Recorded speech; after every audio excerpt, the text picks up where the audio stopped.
Late Tuesday night, our win was projected to be around 57,000 votes. By Wednesday morning, that lead dropped to 38,000 votes. By Wednesday evening, it was around 30,000 votes. This morning, it was around 21,000. Now, it is 15,000.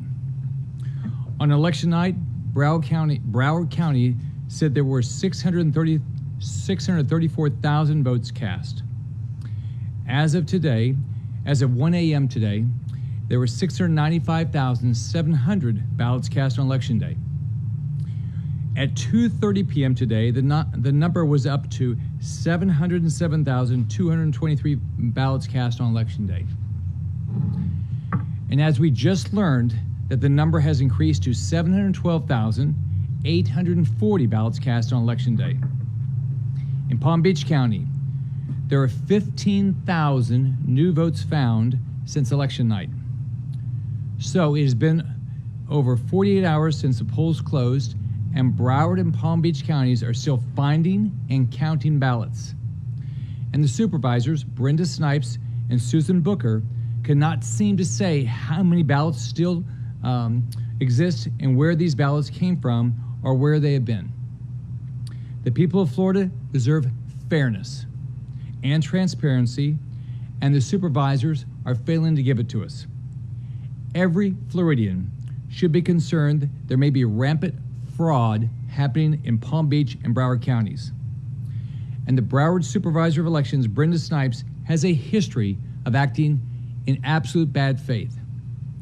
As you will recall, a judge ruled just this last year that the office violated both state and federal laws by illegally destroying ballots in 2016. In 2016, Brenda Snipes' office posted elections results half an hour before the polls closed, a clear violation of election law. That same year, her office was sued for leaving amendments off of ballots.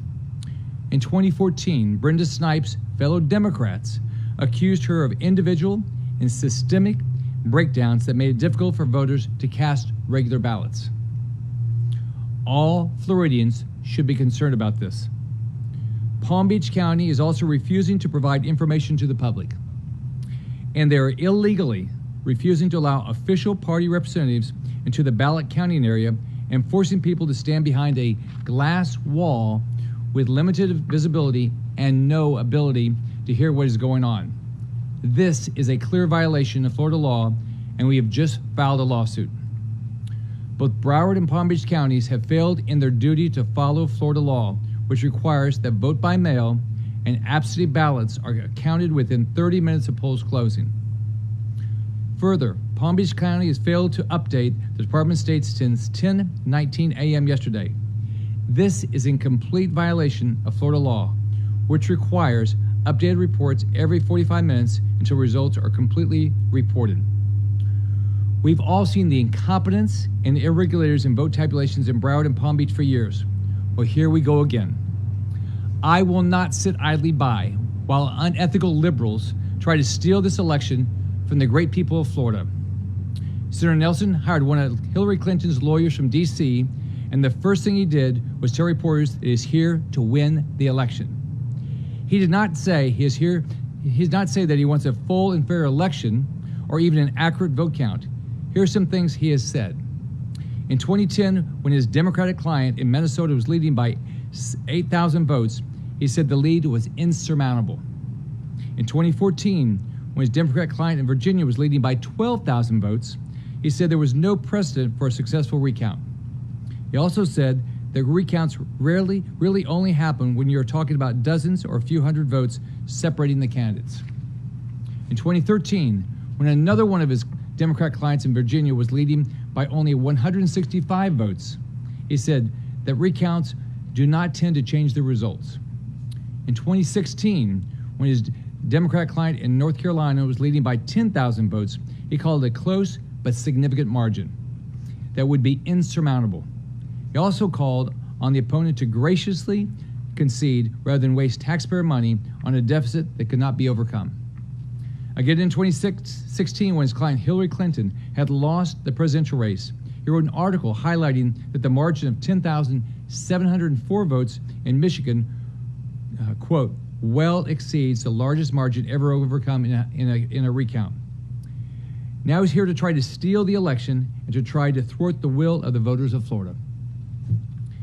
Every day since the election, the left-wing activists in Broward County have been coming up with more and more ballots out of nowhere. We all know what is going on. Every person in Florida knows exactly what is happening. Their goal is to keep mysteriously finding more votes until the election turns out the way they want. And when that fails, they will file a bunch of lawsuits in order to try to overturn the will of the voters. There are 67 counties in Florida. Only these 2 counties are involved in these shenanigans. There are no other counties, Republican or Democrat, that are trying to steal this election who are still finding ballots. Some believe that this is simply rank incompetence. That is clearly true. But it would also be naive to not realize that they could be trying to overrule the will of the voters of Florida. Tonight, I'm asking the Florida Department of Law Enforcement to investigate this immediately, and I am considering every single legal option available.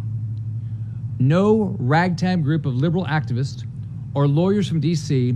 will be allowed to steal this election from the voters in this great state.